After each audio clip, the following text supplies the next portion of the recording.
Fly slip has gone in place, as well as the slip and the gully and two men back on the hook. Shami has a flash at this, and I think he's going to be caught at fly slip. Yes, he is. I think they call that inspired captaincy. What they can also call it is incredibly lucky. I think it was Tom Latham who'd just been sent back there. Literally the ball before. Shami has a wild swing at it. To be fair, he wasn't intending for it to end up there, but he did not have to move. Tim Southey has a 3. Mohamed Shami's entertaining 13 off 10 is done. He's done a job in it. Well, to be fair, he also bowled brilliantly in this Test match. India 170 for 9, lead by 138. Sometimes things just sit up nicely for you as a commentator.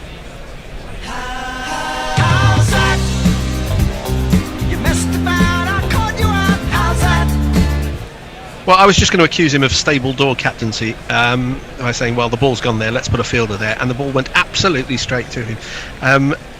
2 years ago, England were trying to win a Test match in Cape Town, and they just put in Jimmy Anderson at leg slip. Ben Stokes was bowling to Rassie van der Dussen, who batted extraordinarily well. And the first ball, he's turned it straight into his hands, and everyone looked at it and says, well, that was just ridiculous. You know, that doesn't happen. That happens in computer games, not in real life, and it's just happened again. He's just put somebody in an odd position, and the first ball has gone down his throat. Gary Balance batting against Yasir Shah in, I think, 2016 or 2017 or so, when Pakistan were, maybe actually 2018, Pakistan tour here a lot. They put a leg slip in place. Yasir turning the ball out of the footmarks to the left-hander, flicked it straight to him round the corner. It happens. Well, it's fun when it happens, and captains stand there with their arms wide going, look at me, I'm a genius. Yeah, it was clever, but it doesn't always work that well. Well, yeah, but so much had to happen in terms of how he had to miss-hit that ball. He had to miss-hit it in just the right place, and he did. Extraordinary. Yep. Barely had to move, Tom Latham. Just a little bend of the knee. Anyway, it brings to the crease. This man didn't take a wicket. Well, probably better, a little bit better than his figures than that suggested. Also, well, he blocked out his first ball, so at least he's not on a king pair, but he is on a pair. He'll jingle him up after this ball, which he leaves through to the keeper. No run. And now then, Marty Bumrah, oh, you're bowling again, aren't you? Oh, I thought as much. Yeah, Shami was aiming that over mid-wicket, and then it skewed absolutely perfectly to Latham at fly slip, who could not believe his luck. Well, they have fallen in a clatter these last 3 wickets. Yeah, there was a mini resistance from Shami and Ishant. Good swinging delivery from Southey. Bumrah blocks to Williamson at cover. No run. India lead by 138, which is, it's almost something. No, it is something to bowl at. But the point I was making earlier about chasing the target is that wickets have fallen in clumps all game, and even when people have put on good stands, it tends to be followed by 2 or 3 wickets falling fairly quickly. Yes, indeed. Only Devon Conway has passed 50 in this Test match. Actually, the openers of the opening partnerships have been the biggest of the game, really, so far, or nearly. 2 slips in the gully, leg slip, short mid-wicket. Edged and caught at second slip, and India have been bowled out for 170. It was, I'm not sure who that was at second slip, actually, he took the catch. It might have been Nichols or Latham, and Jasprit Bumrah completes a pair to go with his wicketless first innings. These last few wickets have fallen very quickly. India started this session at 156 for 7. They have lost their last 3 wickets for 24 runs in 5 overs. They've been bowled out for 170. New Zealand, after 2 days of rain and a day lost to bad light, have 55 or maybe 53 overs to score 139 runs to win the World Test Championship final, and we are set up potentially for an absolute classic. Tim Southey finishes with 4 for 48.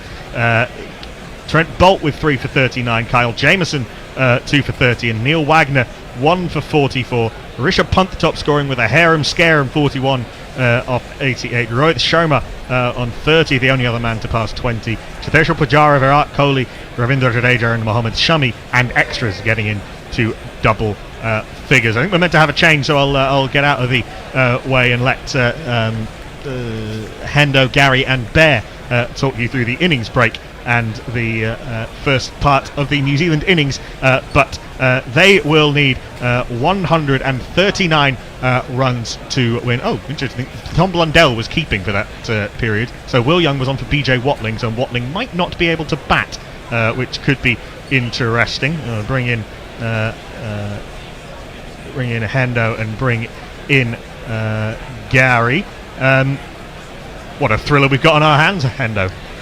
Well, it's all news to me. I left where I was just after lunch. Hearing the score was 130 odd for 5. Got back, it was 8 down. Sat down, ready to do my stint, and 2 wickets have gone down in that time as well. So they've tidied up this lower order and tail in an hour and a half since lunch. And well, you worried or you wondered from a New Zealand perspective whether Rishabh Pant may take the game away from them, because he didn't change his approach really, did he, this morning? He was a little bit lucky, smeared at a couple, and got fortunate. Didn't see how he ended up getting out. Perhaps you can bring us up to date, those of you that have seen it, maybe the Bear or Gary, who've been no doubt watching it from home. Oh, sorry, I'll butt in because I was watching it. When you do see how Pant got out, had he been an England batsman in that situation,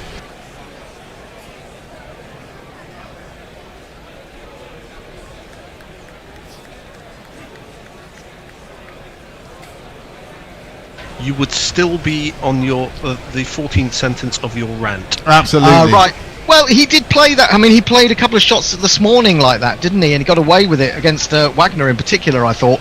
Wagner's sixth over, I remember. He smeared one through the gap between slips and gully, then just carted across one and missed it, and then was beaten by one outside the off stump in sort of consecutive balls. And you did wonder whether this was the time when...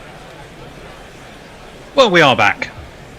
We are back to see if England can make quickish work of chasing down 167.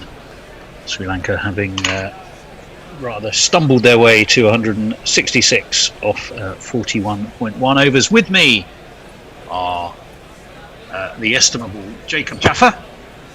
Hello. And, of course, the one and only King, the man who straddles those social media platforms like a colossus. Nestlers. Hello. Are you alright? Yep. I thought you weren't going to say anything for a minute. I had my mic up. I'm eating. You're eating? Yeah. What are you eating, Nestlers?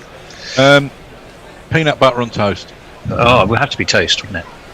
Wouldn't be a proper Nestlers Sunday lunch if it was anything other than toast. Hello? Hello, yes, we're all here waiting for you, Nestlers. Are you still there?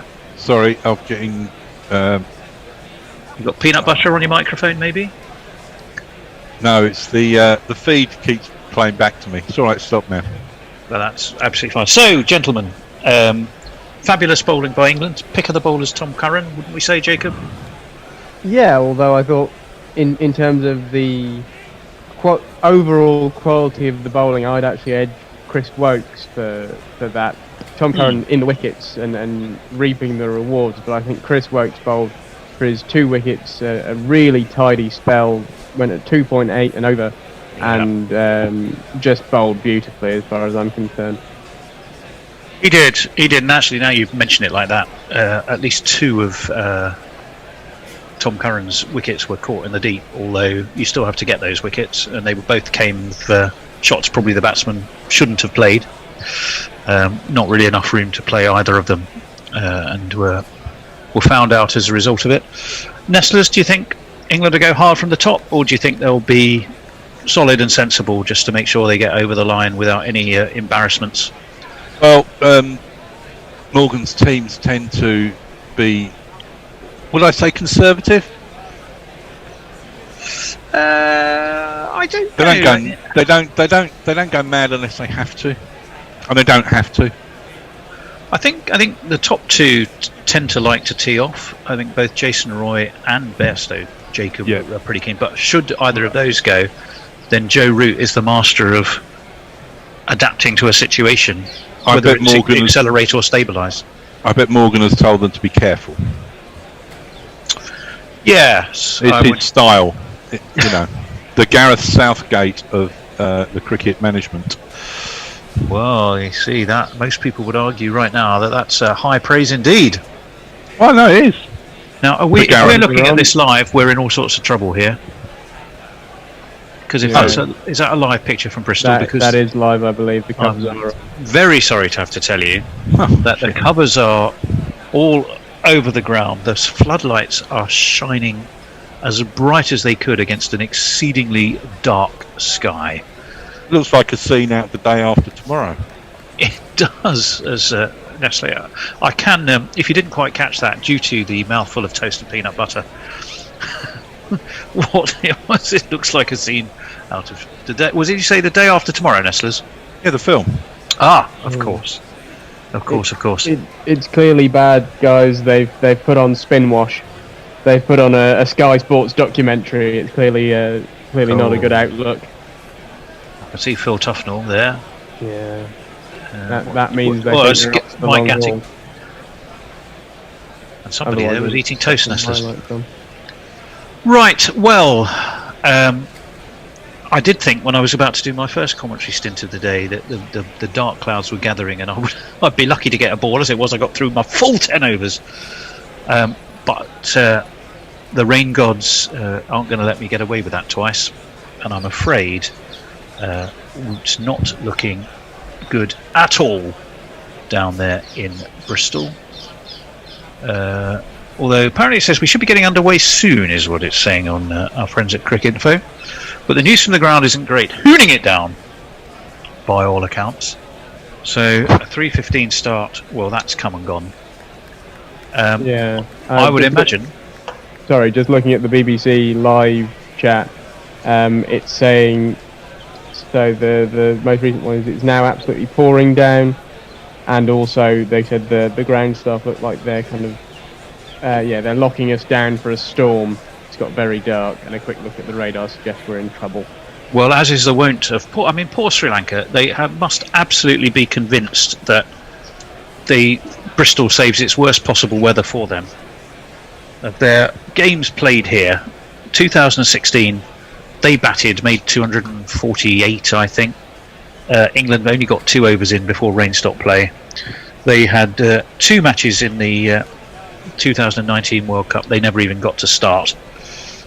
So they probably have seen more than enough of Bristol and, frankly, more than enough of its weather, which it seems to reserve for Sri Lankan visits. That said, we should probably head off for some highlights. Knuckle, what's in the archive vault to delight and entertain us?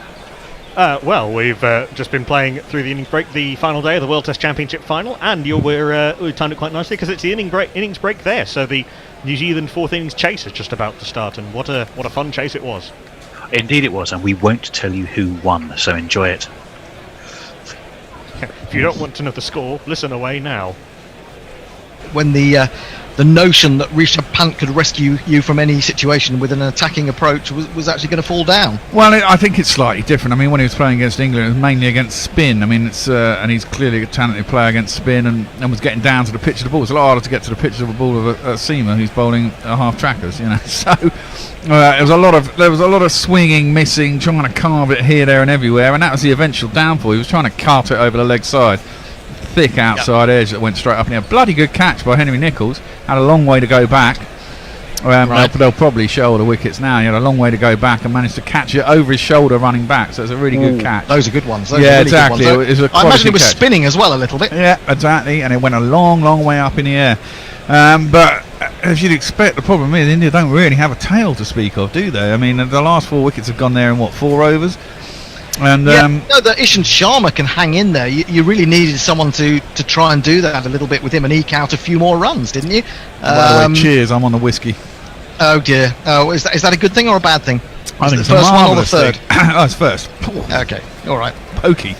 Strong stuff. Gary, what did you make of it all? Well, I just think we've seen a succession of pretty poor shots, really, both in terms of the shot selection and in terms of the execution. What did they need? 139 to New Zealand? Yeah, 138, I think. Yeah, 139 probably. I think if with a little bit more judicious play, that could have been 170. And well, about to be 40 fair, overs, and I think that's quite quite a nasty little chase. This looks relatively well. Certainly, New Zealand will be favourites, but we've seen a handful of really good balls, but we've seen a hell of a lot more bad shots. And maybe the occasion just got to the Indians, and it may get to the New Zealand batsmen as well. Well, I don't think you can say that about the top order necessarily. I think, Kohli's was a bad shot, but Kohli's was a bad shot. Yeah, it was a bad shot, but he got turned around a little bit by the ball. I mean, some good bowling. You can't just say it's all bad shots. There's some good bowling there. Let's be honest. There is some good bowling, but you're allowed to bowl well. Most Test matches don't have these low scoring innings. Usually somebody digs in and scores 100, but I think the highest score in the match is something like 53, isn't it? Well, Devon Conway, absolutely. Devon Conway, who we'll see in a minute. Well, it says something about the wicket and the conditions, doesn't it? Well, I think it says something about the batsmen, whether they've been willing to work the hard yards, whether they're in any kind of form. India haven't played a warm-up match. Some of these batsmen didn't play after the first test in England and haven't had a knock in the middle for 3 weeks. Some of them looked out of nick, truth be told. They didn't have much rhythm with attacking, and they didn't have much rhythm defending. We talked a lot about how defence needs to be positive as well as attack, and I think we saw some. Rahane played an extremely tentative shot to sort of edge it or middle it in some ways down the leg side to Watling. I mean, these were not good strokes. Well, that was a bonus. That was a bonus, I think. Really, I mean, any sort of look at that wicket you get down. Well, yeah, but it was a good ball. He's misjudged the in-swinger, hasn't he? I mean, you can look at any number of balls that are left in isolation. But if you leave one and you misjudge it, if you've been judging it well and then you completely misjudge it, well, all you've got is your pads, isn't it? Because your bat's up above your head, so it always looks worse than necessarily is. But I think it's unfair to say that people didn't get their heads down. I think very much in the first innings, both teams really got their heads down and eked out what they possibly could. I think from what I've seen of today, there have been a few more iffy shots. I mean, it must have been an enormous boost to New Zealand to get that wicket of Kohli so early when, it wasn't a crazy shot, but it wasn't a good shot. And you don't see that often from Kohli. And then to get Pujara, and you'd got the two people capable of either winning the game for India or perhaps saving the game for India, and both had gone in sort of 40 minutes. So it's it's a tricky one. I still think that New Zealand may feel like the man who's serving for the match at Wimbledon, and then finally can't do it. Can they actually get themselves over the line? It's going to be a psychological barrier as much as anything, I would think. Absolutely, the amount of times they failed. Yeah, exactly. Well, they're not failed. I mean, I don't think it's fair to say they failed against England in the World Cup, because England got extremely lucky in that match. They would have won the game had that throw not rebounded off Ben Stokes' bat. They wouldn't have even had to go to a super over. So I think you can point to them being extremely unlucky in that situation. Before we go to jingles, because they're about to start here, a nice tweet from Tony Merriman, who says, "Goodness me, sorry workmates, no choice but to have guerrilla cricket going loud.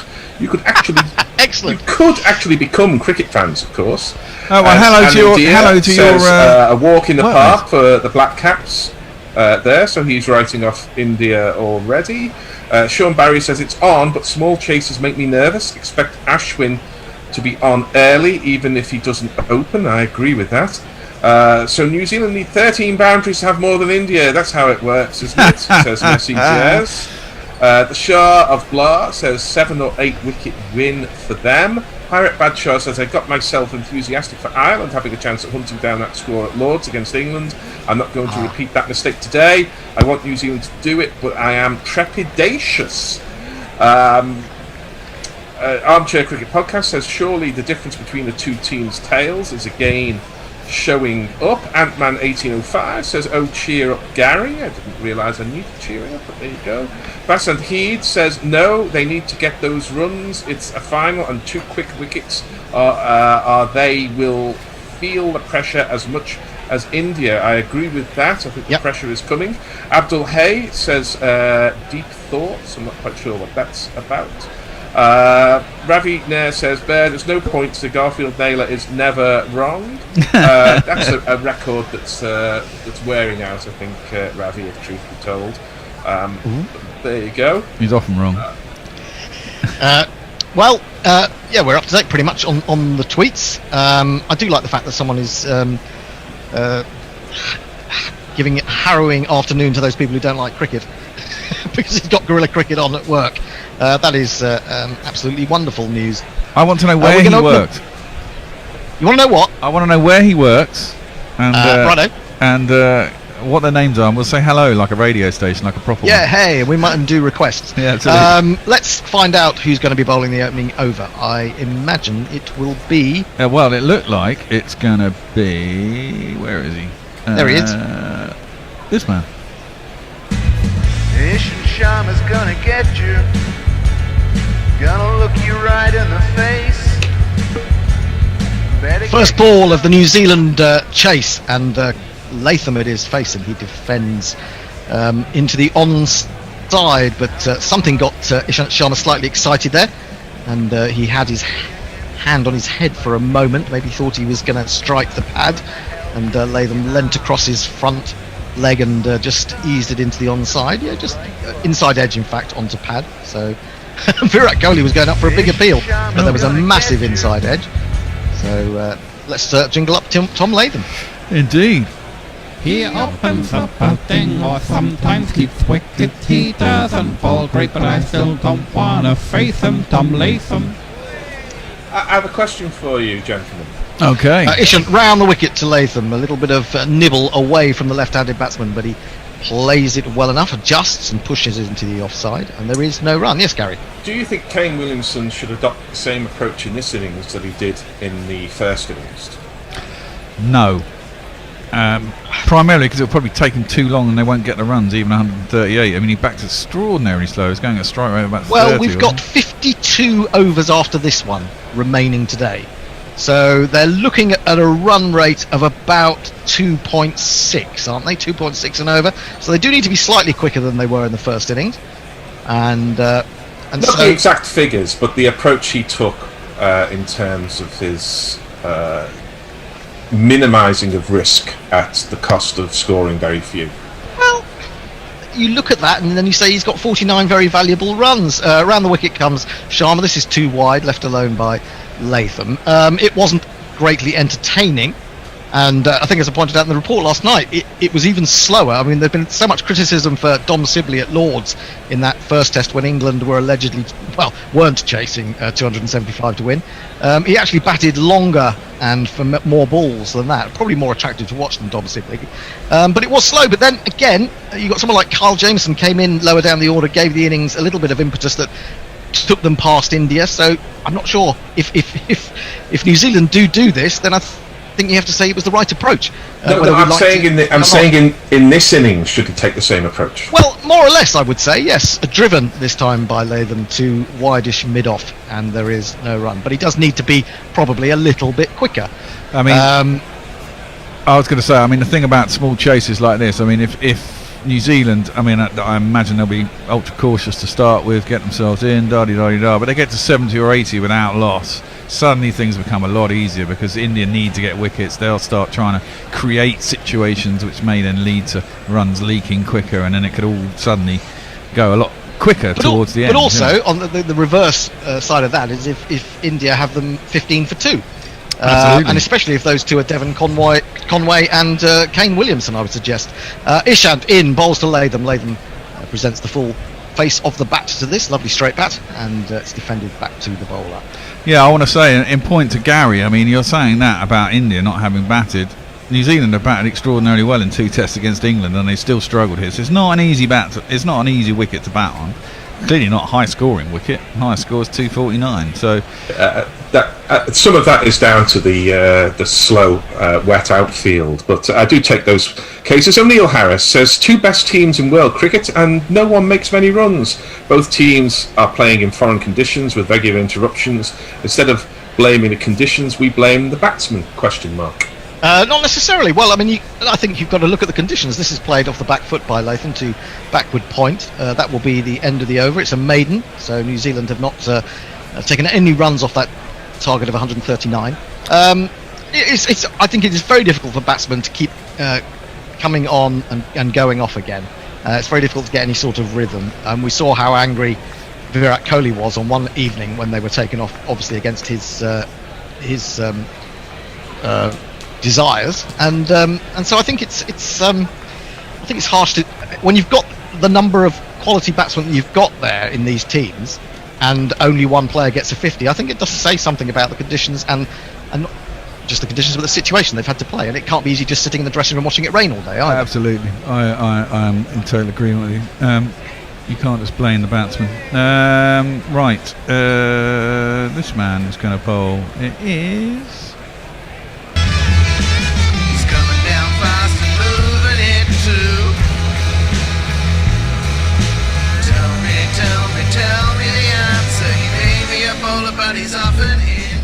Shami into Conway, and Conway has played a flap at that as it rose on him. It was almost as if he started to play the pull shot and then wanted to pull out of it, but fortunately enough he's controlled it and kept it down as the ball goes towards mid-wicket. But that was extraordinarily worrying if you're a Kiwi fan.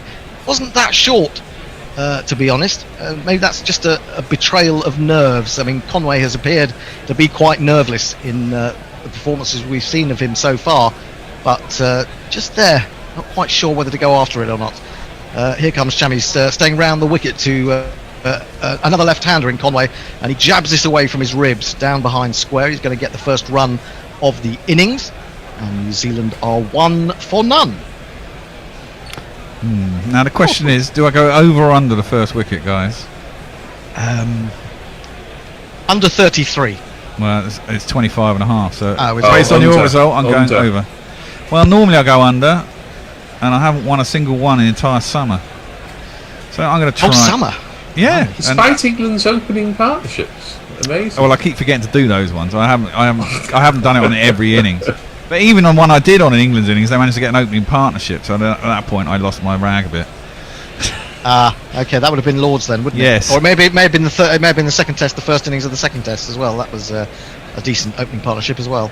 Right, Latham is down to face his first ball from Shami. Shami, of course, he took 4 wickets in the first innings, despite not having a particularly good record here in England. He's in, bowls to Latham. Latham at the last minute whips the bat out of the way of that. It was just back of a length, and through it goes to Rishabh Pant. Latham comes down to give the pitch a little bit of a prod. Well, I mean, this is uncharted territory, isn't it, for New Zealand? They know how good their chance of winning is here now, and it's just a case of will they fold or will they keep their nerve? I guess from what we've seen of them, they should keep their nerve. Yeah. They're a very good team, very much a collective, I would say, rather than individuals. Although there are tremendous individuals in the team. And Shami is turning again to approach the wicket. He goes wider on the crease and is angled in towards the stumps, but Latham judges there is sufficient room for him to let that one go. It keeps on going. Rishabh Pant has to dive to his right as if going down the leg side to take it, and there is no run. I wonder if there was a temptation to stick someone like Wagner out there to try and smash a quick 40. A pinch hitter in a Test Championship final. Oh, I'd have been tempted. Now that would be brave. It would be brave, but I'd be tempted if it was someone like Wagner at the bottom end of the order. You wouldn't expect to bat anyway, hopefully, in innings like this. But if you could get 40 quick runs in, say, 10 overs and really just put the pressure on the opposition. Well, sometimes that works, doesn't it, when you've got a low total? You just take the sting out of the bowling attack and really go for it, and that can work. But if you lost a few wickets, then people start questioning your approach. In again to Latham once more, following that line outside the off stump and then angling down the leg side for Pant to take. You look at a batsman like de Grandhomme, and if he's going to get in, New Zealand are going to be 5 wickets down. We know his natural approach is to play shots, so it wouldn't suit him to come in 5 wickets down unless the target is trivial, like they need 3 runs or something. So he would be my bet to come in next and try and make that 40 in no time, because he's not going to be that much use to you at his slot in the order anyway. So why not? Okay. If he's going to make 40, why not make 40 now rather than later? Shami in again, bowls to Latham, fiddles that out into the offside. Good length delivery, probing around the off stump. And that is the end of Shami's first over. Went for just a single. New Zealand after 2, chasing 139 to win, are 1 without loss. Chris, please get me vaccinated, who I think is our fellow gorilla, Chris 1209, says, I'm no maths whiz, but I don't think a run rate of 0 or less than 1 is going to do it. You could be right. But you might be onto something there, Chris. Yeah, you probably are. How many overs would it take if they went at 1.3 and over? It'd take 100 overs, wouldn't it? No, roughly. Well, we haven't got that. We've got half of that, really. So, yeah, they are going to have to be a little bit quicker than they were in the first innings. But then, of course, if they start to score a few runs, then the fields are going to get less attacking. They might be able to rotate a little bit more. In comes Ishant, bowls to Conway for the first time. Conway leaves a ball wide outside off stump. The Ishant Sharma fringe bobs around on the top of his head as he draws to a close in his follow through, and there is no.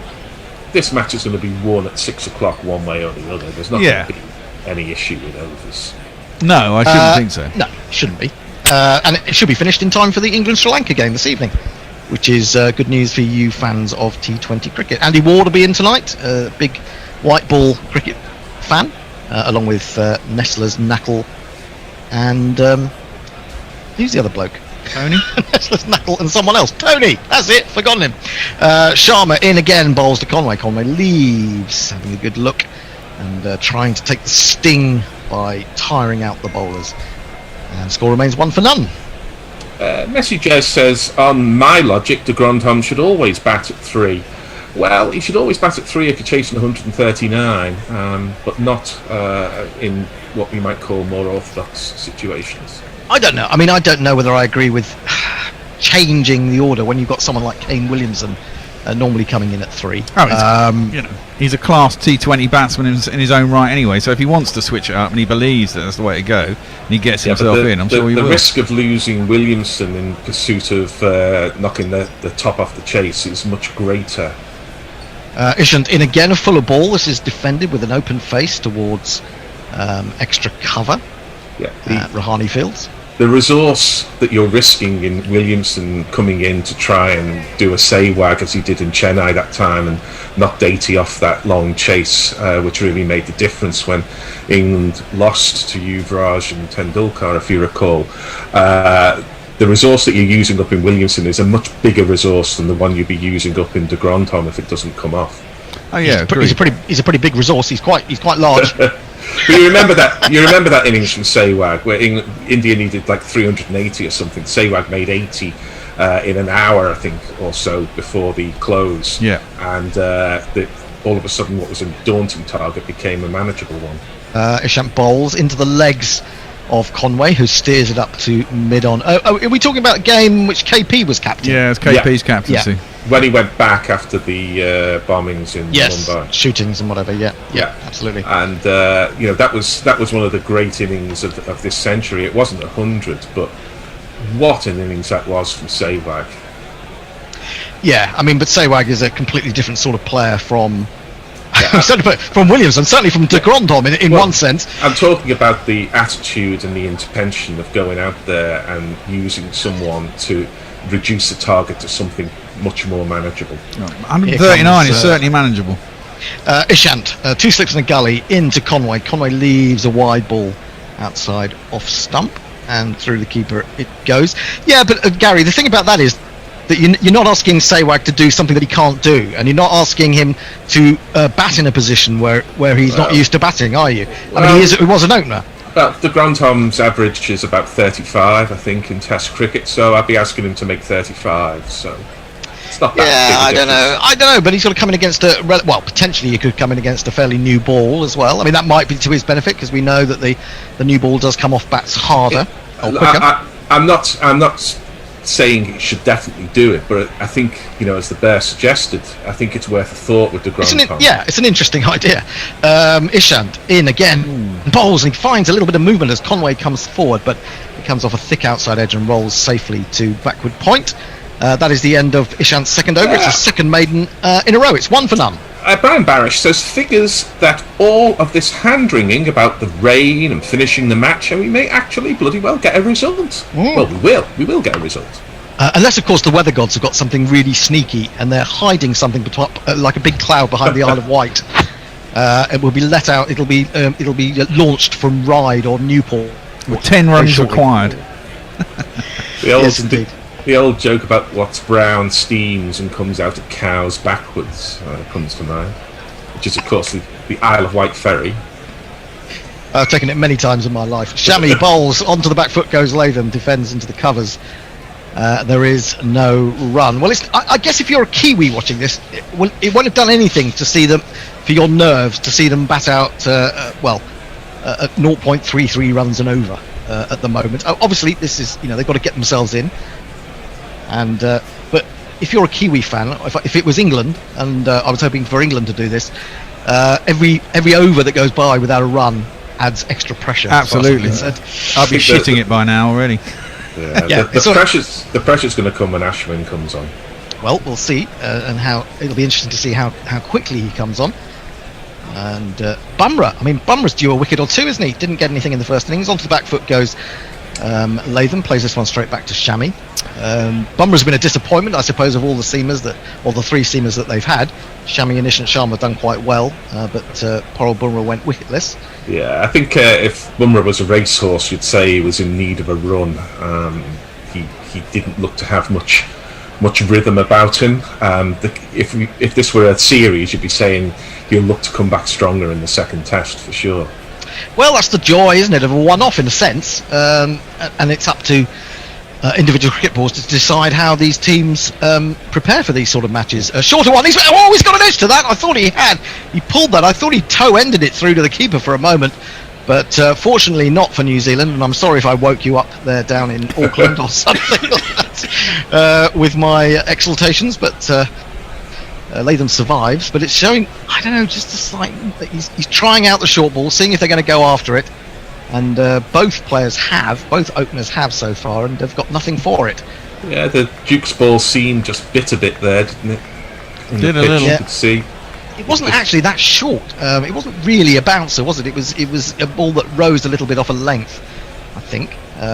Anyway, Virat Kohli is conducting his side. He's clapping and cajoling and encouraging. And Chamois in again. Latham once more onto the back foot, this time pushing the ball up to mid-off. Well, I mean, my point of view is if they bring Ashwin into attack, I would definitely be attacking the spinners, because if they're going to, try and, I mean, I've only got 50 odd overs to bowl or whatever, but I mean, if you're going to try and gum things up the spinners and give your seamers a rest, I would be immediately trying to bat them out of the attack and get your seamers back on if they're tired. That's the risk, and Ashwin loves bowling to left-handers. That's true.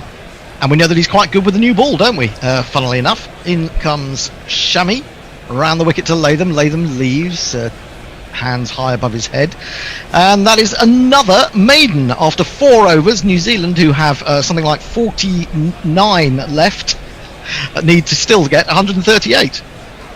No, sorry, there's one ball to go. I do apologise. So I misled you slightly there. So Latham still to get off the mark after 15 balls. And it's not been his summer so far. He's got in, hasn't he, Latham, in both tests against England, and he's got in here in the first innings, and he's got out. Yeah, but he delivered the series, didn't he? Stepped in for Kane Williamson. That's true. He's a very calm cricketer, and waits for Chamois.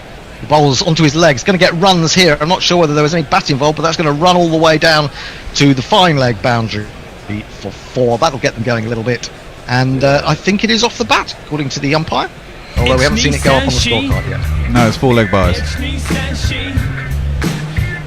Okay, so he signalled the leg bye first and then the 4. So it was 4 leg byes. But New Zealand won't mind how they come. They'll be more than happy if they do it in extras. And that was the end of the over. So 4 overs bowled, New Zealand 5 for no wicket. Gary. Yeah, I'm trying to load up some tweets here, but here we are. The phone has jumped into life, and what have we got here? Leah, fan with the Raspberry Pi, says, take some benzos, FFS Hendo, take some benzos and wash them down with some scotch, would you? I'll do my best. Ishant Sharma still hasn't had a run scored off him, but he is now going to have one again. I'm not sure whether that was a leg bye or whether he managed to get a bit of bat down onto that. Again, I think it's a leg bye. Spangly Size says this has got tie written all over it. Well, that would be magnificent in a way, wouldn't it? Would be the third tied test, wouldn't it? I believe so. Yeah. There was Australia against West Indies in that famous 1961 tour, and then India were in a tied test, weren't they? I think was that against West Indies as well? I think it was. Remember. I think West Indies are involved in both. Yes. Yeah. Okay. That was about 88 or something like that, I think. Latham about to face Ishant Sharma again. 2 slips and a gully, so not over-attacking India. This one is left outside the off stump and goes through to Rishabh Pant. Of course, the West Indies were poor against the Saffers, weren't They they? were. I mean, they flatter to deceive so many times, the West Indies. They really do. I mean, so much talk about after what they did in Bangladesh that this was a kind of new era for the West Indies, and I think it's okay. They got a 0-0 draw against Sri Lanka, but they came up against a good bowling attack, and they got South hammered. Africa, and they got blown away a little bit, didn't they? Which is a shame, a real shame. They've got talent, but they still haven't learnt to make big scores, have they? Really, No. a lot of them. And the other thing was, of course, as Ishant is in again, and now it gets all tangled up in the back glove and pad as Latham is trying to turn that away on the onside. It just drops out into the just off the cut wicket, and there is no run. I mean, Kyle Mayers, who got that double 100 on his debut to beat Bangladesh, actually turned out to be quite a good bowler. I took 6 wickets in the last test, 3 in each innings, and he's nothing more than really a sort of slightly quick dobber, I suppose, is what you would say. I think it's players like Alzaro Joseph who's disappointed, because I don't think he's getting a game for his county at the moment. Well, he went to Worcestershire, didn't he? Was it Worcestershire he signed up for? I didn't know whether that was whether he was only there for a certain number of weeks. I'm not sure about that. Anyway, Ishant in again, still round the wicket to Latham. Latham's onto the back foot. He's going to get his first run here as he dabs it down towards third man. It's a little bit of a chase, and they're going to get back for 2. Jadeja was the man in pursuit. So Latham is belatedly off the mark. 2 from 19. New Zealand moved to 8 for no wicket. Got to agree with Jeff Perkins, of course. He says, forget about Bumrah as a racehorse. With a duck in each innings and demotion to 11, he is in need of a run as a cricketer. Well, you know how they say, as soon as a player either gets married or has a kid, that suddenly they've done a lot of growing up, and then the more mature Jimmy Anderson or the more mature whoever it may be. Well, marriage doesn't seem to have worked very well for Jasprit Bumrah, does it? Get a divorce. Divorce, that's what he needs. Ishant to Latham again. Latham pushes into the onside, this time behind square. Bumrah it is after it, and he's a little bit of a race. Well, he's certainly not a racehorse in the field. He's more like a cart horse in the field, and they get through for a couple where one might have been another fielder might have kept it 2. 10 for no wicket, New Zealand. Latham on to 4. Conway 1. Angelic Scooter says India versus Australia in '86 in Chennai. I think that's the other draw. And Messages confirms that the second tied test was between India and Australia in '86. I think it was still probably Madras then rather than Chennai, but I'm not certain of that. But it doesn't really matter. We all know what we're talking about. Ravi also points out that Australia were involved in both tied tests to date, not the West Indies. So we appreciate that clarification. Ishant then to Latham again, now on to 4, and he's in and just punches this into the offside quite comfortably, and there is no run. So finally some runs off Ishant. He's bowled 3 overs, gone for 4. New Zealand have moved to 10 without loss. Latham has 4 and Conway has 1. More social media. Well, I was expecting a change now, so. We're doing because T is at 25 past, is it not? Oh, God, I lose track. Leah says if this test were tied, Shastri would have been involved in 2, whereas Meatloaf says 2 out of 3 ain't bad. And the cricketing life of that tied test says my favourite test of all time. There is 35 years in the past now, but not forgotten. Yes, indeed. Well, according to my rotors, we go on till 3:25, and then after tea, it is Gary, Tony, and Knackle, 3:45. Okay. Of course, there may be changes. I've probably changed it since I last looked, as Shami starts a new over outside the off stump again, left by Conway. Conway now has 1 from 10 deliveries. New Zealand's 10 for naught. They've knocked off 10 of that target of 139. India would like a breakthrough. They'd like a little cluster of wickets, more to the point. And we'll see if they can just pull something out of the bag. Conway's been a very difficult man to dismiss this summer, and has looked pretty solid. Although there is occasionally just a little bit of a gap between bat and pad. And he's been caught a couple of times flicking off his legs, hasn't he? Shami in again. He goes for the pull shot. Doesn't really commit to the shot like he did really in the first over. And this time he guides it down safely enough to mid-on. But just a couple of moments against Shami where he's been willing to take on the pull, but then at the last minute kind of pulled out of it. Anyway, he survives. The score remains 10 for none. So can Conway, this discovery really, can he be the man to lead New Zealand to the first World Test Championship? Ball stuck in a stick, basically, which is what the trophy is. This is defended off his legs back up to Mohammad Shami, who immediately throws the ball to his mid-on to do some shining, and again no run. Shami just the 1 run off his 15 balls so far, and still the sky is blue. There are a few fluffy white clouds, but nothing gloomy to suggest that this ball will start going around corners again. If it has really even gone round corners when it was gloomy, it's been difficult. But I'm not saying I don't think the swing has ever been extravagant. It's just been good lines that the bowlers have alighted upon. He's got that one past his outside edge as Conway came forward. A little bit of movement off the pitch on this occasion. And hang on, are they thinking about reviewing this? Cody's having a word with someone, but we're not seeing a DRS countdown at the moment. Let's have another look at this. Yeah, just made that straighten off the pitch, and a very good delivery. Rishabh Pant thought he might have got something to that, and I think Rohit Sharma probably said no. Kohli was just politely asking, but Conway survives. Well, they've got 3 reviews and 60 overs or whatever. So, yeah. That's true. Yeah, got to use them well though. In comes Shami again, bowls to Conway. Conway leaves this outside the off stump. It almost sort of sucks in his belly to let that one go past him and over the top of the stumps. That is the end of the over, as far as I can see, because we're seeing some sort of Mohammad Shami highlights reel from the first innings. So I'm guessing we must be at the end of the over, unless there's still 1 ball to come. Indeed, there is 1 ball to come, so I don't know why they snuck that in there. Latham 4, Conway 1.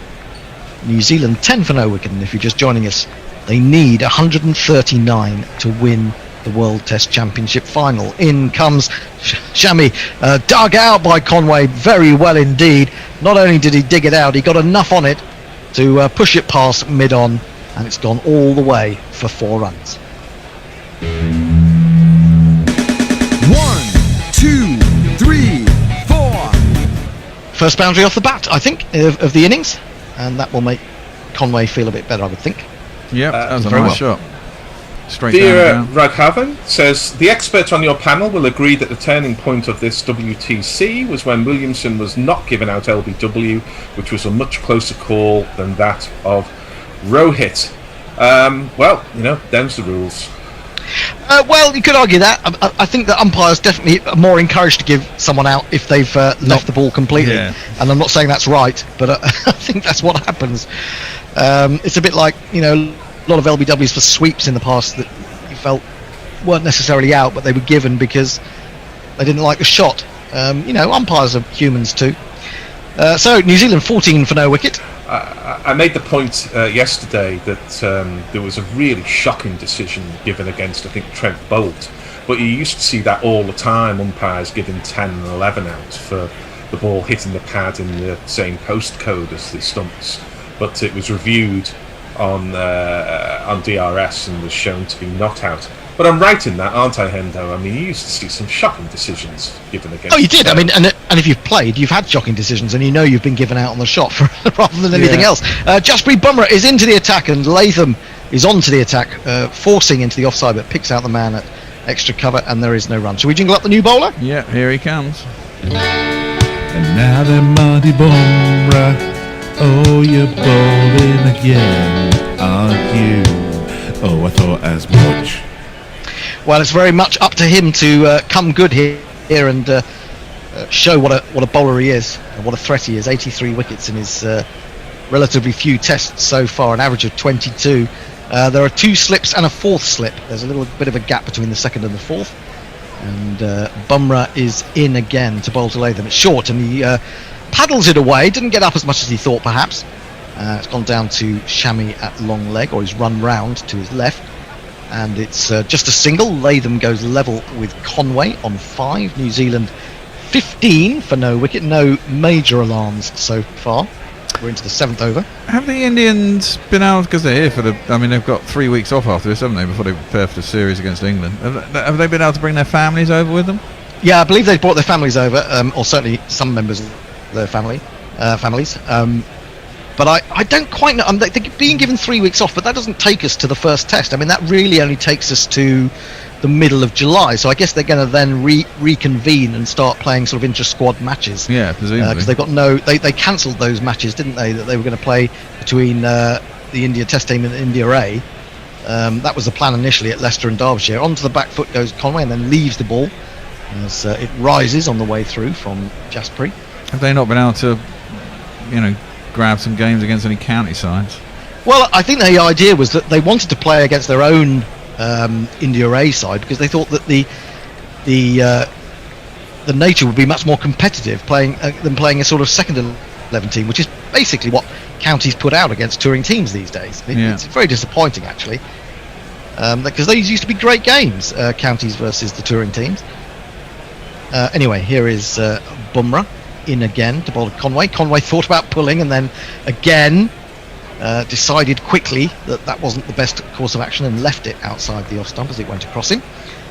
I'm also disappointed in that, not least because there are hundreds of thousands of India fans in England. They won't all be able to get to the test matches, and I think they would really appreciate the chance to go to somewhere like, I don't know, Edgbaston or Derbyshire or something and see the county playing against India. I don't know if these practice matches will be open or closed doors.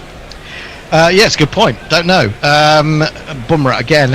He's got that low on the bat, just off his legs. It's gone very fine indeed. Shami's not going to be able to get round to that, and that's rather a bonus for New Zealand.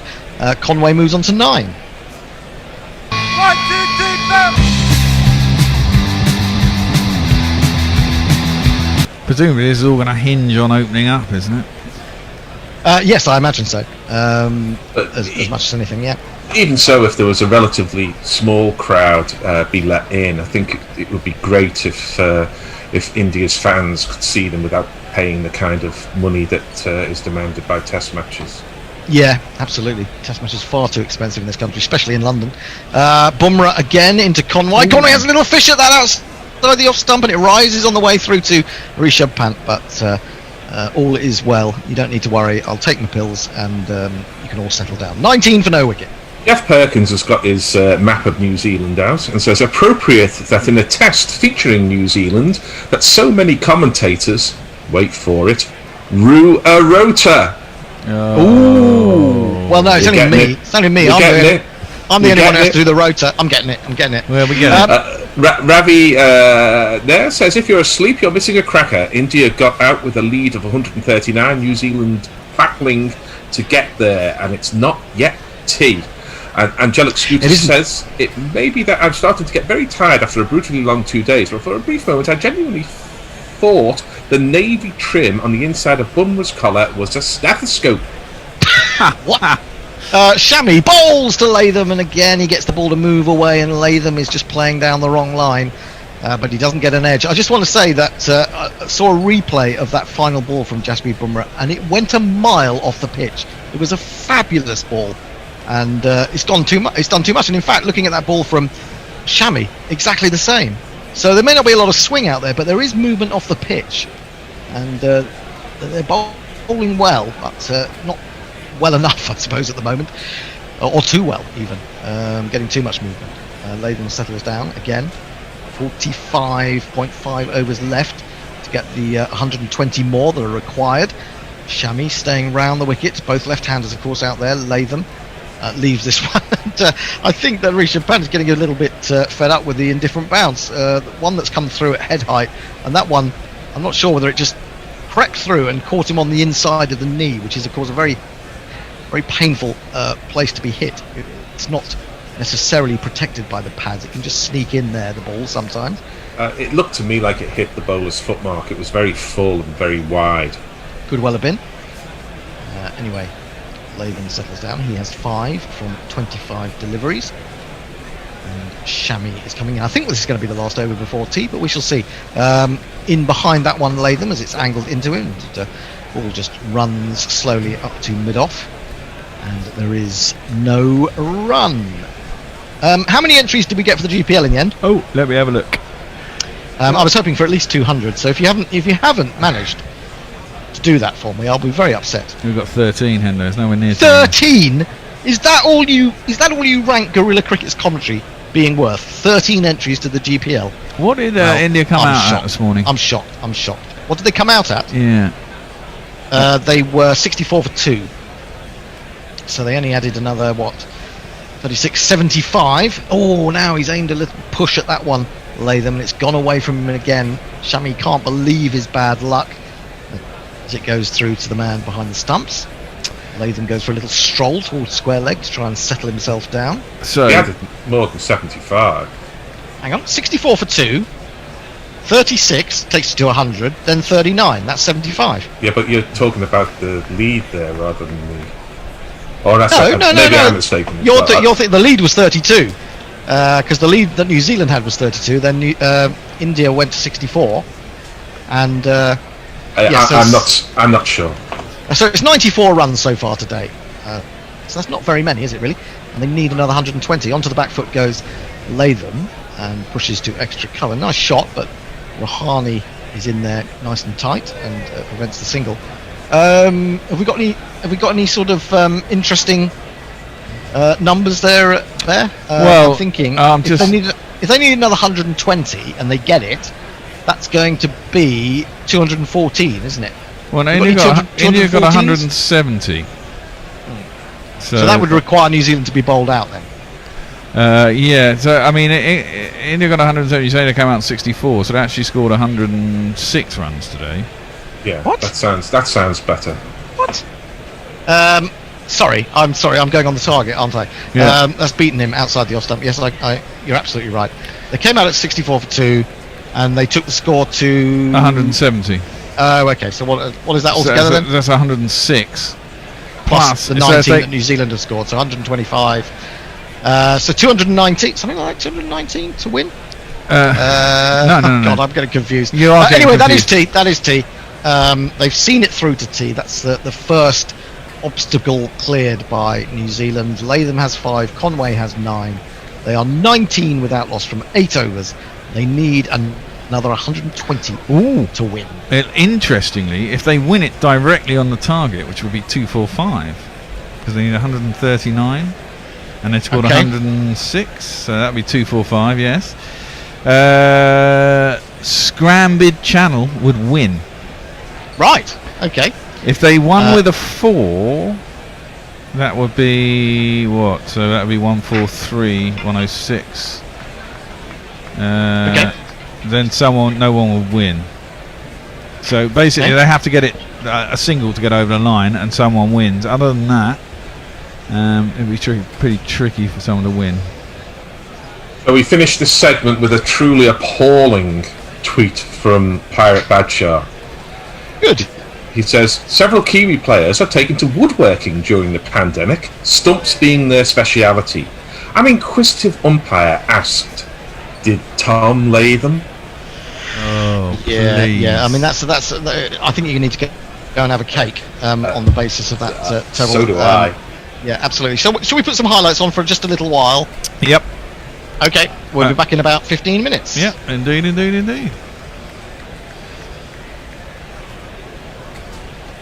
That is, he had to wait, and often you mistime the ball when you have to wait, but he waited so long that he got it right off the middle of the bat, up in the air, and Jofra Archer sucks on a thoughtful tooth and gives us a beaming smile. And then bounces Asif with a particularly good one. That's the exact correct altitude for the delivery, head height, through to the keeper. After 44 overs, Pakistan are 292 for 4. I think my 325's blown. Well, I went for 320, and Nestle went. Was it Nestle or was it Freddie went for 314? Wasn't me.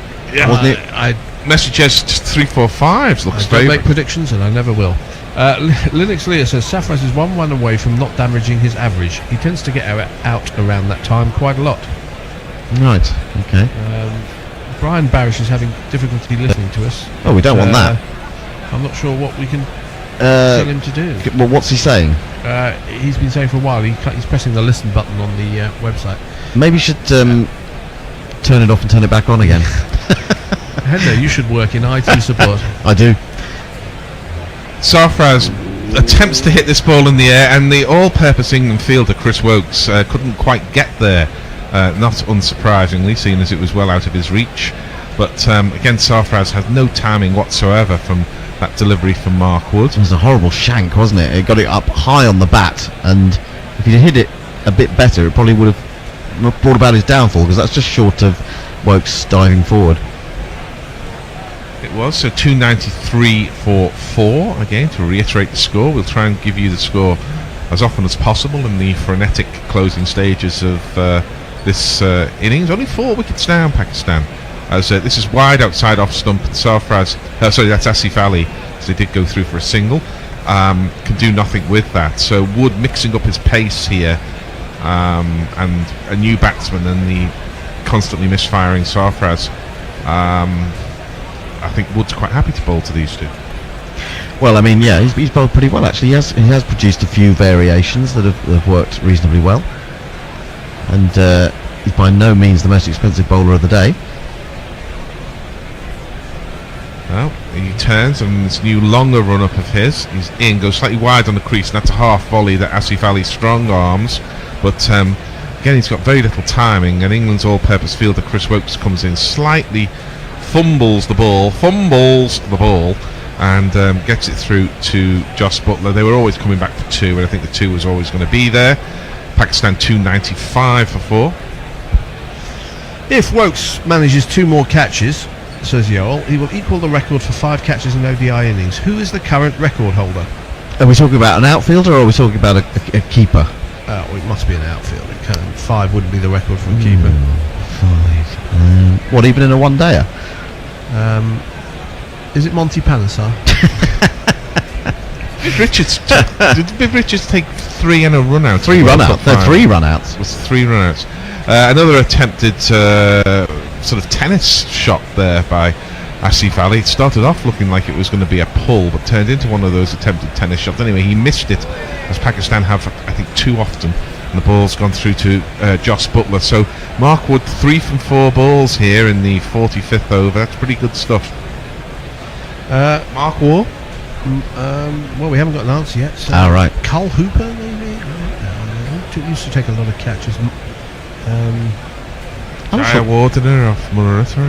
Wide on the crease again is Mark Wood, and it's strong-armed straight down the ground, where Ben Stokes fields, then furiously throws it in, but they're back for 2. Again, he was slightly early on that shot. I thought he was trying to get that round more to cow corner, but it went very straight in the end. Yeah, it was a danger that he and Wokes might have bashed into each other, but it was brilliant fielding by Stokes, really. Arthur Shire and Perko are discussing what's likely to happen when he comes in. You know, the jingle machine breaking down, playing the jingle 4 times, all sorts of things. Well, Perko, I mean, people should know that. I'll come back to this at the end of the over. Last ball in the over, and he gives himself room to Asif Ali. Wood bowls wide, out of reach of the man who had deliberately given himself room, and therefore it's not a wide. It's the end of the over, 297 over. I'm trying to say, Jeff Perko's made a wonderful jingle for Tony Bishop, one of our commentators. I'm sure most of you know him. Had his 60th birthday party yesterday, and A wonderful jingle was played, or made for him by Jeff Perkins, and it went down a storm. Absolute storm. Absolute storm. It was absolutely wonderful. People in surrounding areas of Surbiton were coming out of their houses to see who is this genius. Was it like that opening scene in Rocket Man? Then people coming out of their house. I haven't seen Rocket Man, so I didn't like it at all. But Oh, I'm not a fan of Elton John, so. Well, I'm not a fan. I'm not a fan, but I'm not a fan. If that makes sense. No, I don't mind his stuff. I mean, it's harmless. Full from Archer, and again with no timing, Sarfraz gets it to mid-on, and they walk a single. And at its best, 298 for 4. At its best, it's obviously better than harmless. I think your song is a great song. My song? No, you knew you were going to say that. It really is. Well, you could tell everybody. I can. We're going to do Elton John lyrics now. Goodbye. I'm going to look for a road. Here is Jofra Archer. This is very full on leg stump, and it's just levered around the corner, and the runs are drying up here from Pakistan when they should be flowing. 299 for 4 now. I'm feeling good because there's a ringing of the doorbell, which suggests to me there might be some sort of replacements coming. I wouldn't put my life on Probably it. the bailiff. Again. Probably is, yeah. Come to take one of our Trevor computers away. Bailiff. Well, it's probably just someone delivering a package, actually. Rashid Bailey. For next door. This is hit high in the air by Sarfraz. Will this be the end of these? No! Somehow it drops on the edge of the circle at square leg. And they've got 2. The ball was in the air long enough for most of the crowd to run on the pitch and catch it. But no England fielder managed to make it there. And Pakistan have raised the 300. 301 for 4. This torturous, is that the right word? Innings of Sarfraz continues. He has 41 from 37 without timing a single delivery. A few minutes ago, Armchair Cricket Podcast says, for all the ribbing Sarfraz is taking, he helped add 80 runs with Hafiz in 59 balls. Yeah, no, I mean, while scoring better than a run of ball himself. It's been effective. This is hit high in the air by Sarfraz. Surely somebody's under that. No! It drops safely again, and they're through for 2. Well, actually, he's made an art of the lack of timing, because again, he mistimed that. If he timed that, he would have been caught. But the two balls in a row, he's completely mistimed pull shots. They've gone way up in the air, and the fielder's been too deep to get in and catch it. I mean, what we've got to look at this innings, it's 43 from 38 now, is I reckon he may have scored 2 boundaries in this innings, maybe 3. And given of those 38 deliveries, the other 35 he has also tried to hit to the boundary. I mean, it's not a great percentage look, but Pakistan are over 303 for 4, so this is a competitive total. Whether it's enough remains to be seen. This is a half volley, and it's lifted by Sarfraz, and I think he probably did time that. A couple of bounces to long off, and it's one of these.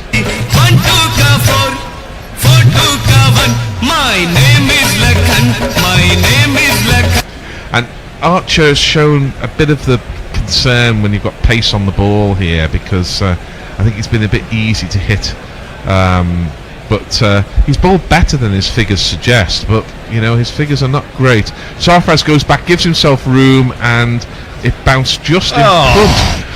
And there was the most easy run out. The wheels have come off. The wheels have come off. But it was Joe Root at backward points. It was the easiest of run-out opportunities, and he just tossed it back, although Joss Butler wasn't at the stumps. He should have been. And in the end, he shied at the stumps. He missed them by a mile. The batsman had given up on getting back to the crease, and it went for buzzers. So did they? I think they got 5 off that. Yeah, they will do. Should have been none.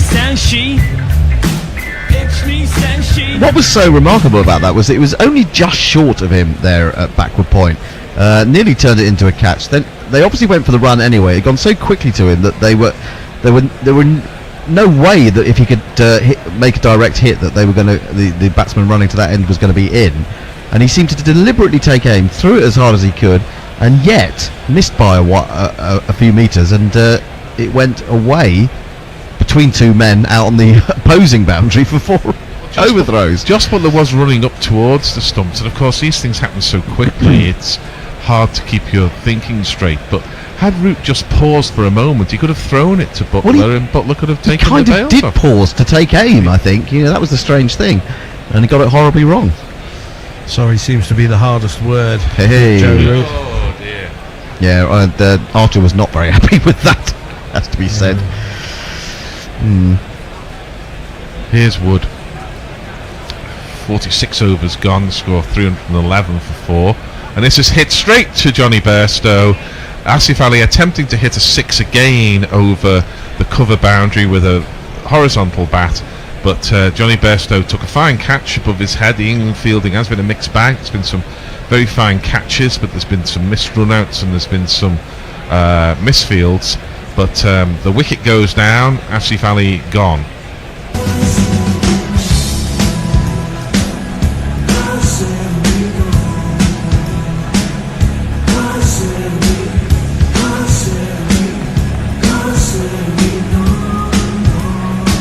I think that is what happens when you time it. Perko is telling Arthurshire when he's in the green room and the bear yells out to bring him a beer, you have to wait until he's shouted at least 3 times before responding. Well, I can say This to is you, guerrilla etiquette. I don't know which day Arthur Shearer has put down for, but we're going to be bearless. We're going to be bearless for the rest of the tournament, I'm afraid. One of the reasons is the Bears' trick is he comes in, he sits down, after one ball he says, "Bring me a beer." Yeah, that's true. That's true. He could have brought one himself. Yeah, it's true. Ravi Nair says, could the replacement Grillers become an Ealing comedy or a hard-boiled film noir? And Clovis the Apostle says, I'm not a fan, but I'm not a fan, if that makes any sense, said Hendo. At 11 p.m. at night in Sydney, no, that does not make any sense. Well, what I'm trying to say is that I'm not a massive fan of Elton John, but I quite like some of his music. Does that make sense? That's probably a better way of putting it, I have to say. Oh, Safra has gone to 50, hasn't he? 51. Yeah. I should play him a little jingle to celebrate that. I'm 50 years they've been married. They can't wait for the 51st to roll around. Yeah. And the new batsman is this man.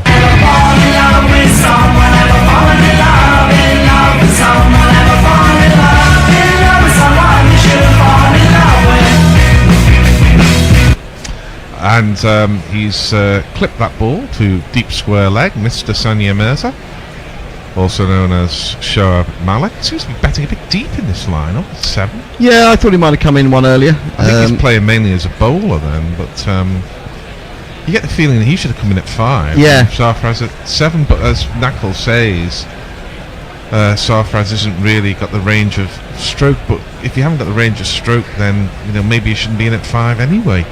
So Shoaib's off the mark with a single. Sarfraz has 51 from 40, and that's... I am back only to tell you that we are not coming back, and neither are they, because the match in Bristol has been abandoned. So Sri Lanka still have never played a completed one-day international against England at Bristol. They do, though, emerge from this series with some World Series points, some World Cup Super League points, 5 of them, which means that they leap above South Africa and Zimbabwe into the heady heights of 11th place, having played 3 times as many games. The rain was, in the end, the only thing that could have saved Sri Lanka, but the rain has been simply too heavy for them to even consider getting back on. So the match has been abandoned.